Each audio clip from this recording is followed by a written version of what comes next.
వాళ్ళ యవనస్తులు ఒక విధమైన యావ, ఒక విధమైన ధ్యాస, ఒక విధమైన ఆతృత, ఒక విధమైన కోరిక, వాంఛ, అది తీర్చుకోవడానికి ప్రయత్నించి ప్రయత్నించి ప్రయత్నించి ఎన్నిసార్లు ఎంత చేసినా దాంట్లో తృప్తి లేదు.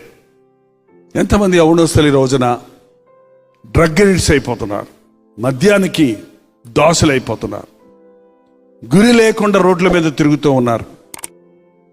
నువ్వు యేసు ప్రభు బిడ్డవైతే నీ శరీరాన్ని సాతాను ముట్టకముందే, సాతాను ఎంగిలి చేయకముందే, సాతాను వాడుకొని వదిలేసింది కాదండి దేవుడికి కావాల్సింది. నీ బాల్య దినములందే నీ సృష్టికర్తను జ్ఞాపకం చేసుకోవాలి. పాపంలో పడిలేచి ప్రభువుని నమ్ముకుంటే గొప్ప సాక్ష్యం అనుకుంటున్నారు చాలా మంది. కానీ పాపంలో పడకముందే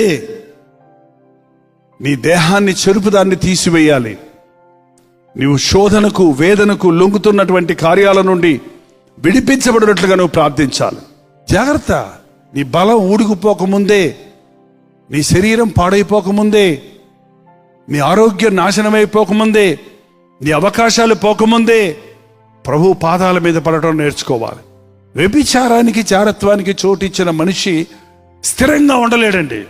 యాకోబు అన్నాడు రూబేన్తో, రూబేను, నీవు నీ తండ్రి మంచమును అపవిత్రపరిచావు, నీవు నీళ్ల వలె చంచలుడు అయి ఉంటావు.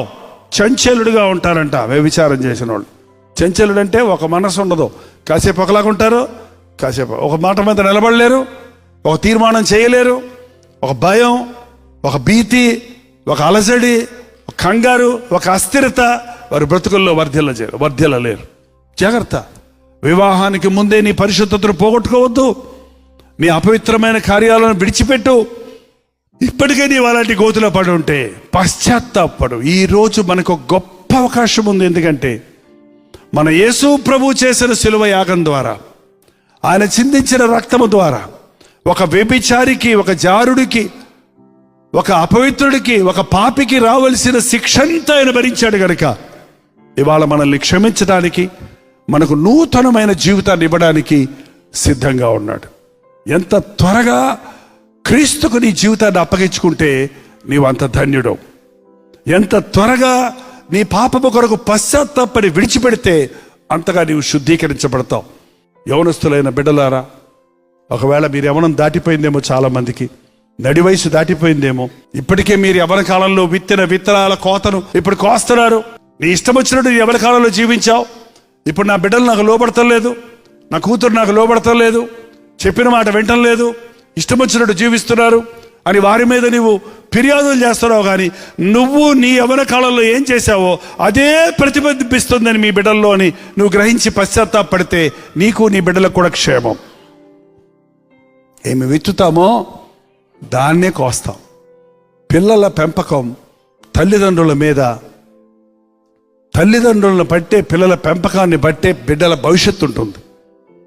బాలుడు నడవలసిన త్రోవ వాడికి నేర్పించు, వాడు యవ్వనస్తుడైనప్పుడు సరైన చాయిస్ చేస్తాడు. తల్లిదండ్రులుగా మీ బిడ్డల కొరకు వాళ్ళు చదువుకోవాలి, మంచి పెళ్ళిళ్ళు అవ్వాలి, మంచి వివాహాలు అవ్వాలి, మంచి భవిష్యత్తు ఉండాలి అని ప్రార్థిస్తున్నారేమో. కానీ నా బిడ్డలు వారి శరీరాలను దేవాలయంగా మార్చుకోవాలి, నా బిడ్డలు దేవుని బిడ్డలుగా మారాలి, దేవుని ఆత్మకార్యాలు వారిలో జరగాలి, దేవుడు ఆశించిన స్థాయిలో నా బిడ్డలు దేవుని చేతిలో, బలవంతుడి చేతిలోని బాణం వలె వాడబడాలి అనే ఆశ తల్లిదండ్రులుగా మనకు ఉండాలండి. యవనస్తులైన వారు ఈ రోజున ఒక తీర్మానం చేయండి. యవనస్తులైన మీరు దయచేసి సమయమంతా అవ్వకముందే, పరిశుద్ధాత్ముడు మిమ్మల్ని విడిచి మరల మీకు అవకాశం కలుగని స్థితి రాకముందే మీరు పశ్చాత్తాపడాలి. ప్రార్థన. పరిశుద్ధుడా, ప్రేమ కలిగిన తండ్రి, ఒక్కసారి మమ్మల్ని చూడు నాయన.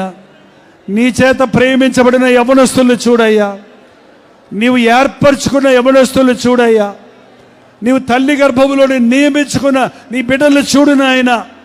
నీ రక్తధారలను ప్రోక్షించిన ఆయన మా శాపాన్ని కొట్టేశావు కనుక నీ రక్షణ భాగ్యం మాకు దయచేయి తండ్రి. నూతన బుద్ధి, నూతన హృదయము దయచేయి తండ్రి. పోగొట్టుకున్నవన్నీ తిరిగి మాకు దయచేయి నాయన. మా ఆధిక్యతను, మా ఆరోగ్యాన్ని, మా ఆత్మీయతను మరల మాకు దయచేసి నీ సేవలో వాడుకో తండ్రి. ఈ అంచె దినాలలో ఎవరిని మింగుదునా అని గర్జించ సింహవలె తిరుగుతున్న అపవాది చేతుల్లో చిక్కుకోకుండా నీ బిడలను, యవన బిడలను ముఖ్యంగా కాపాడు తండ్రి. ప్రార్థనాత్మతో మమ్మల్ని నడిపించమని క్రీస్తు నామములో అడుగుచున్నాము తండ్రి.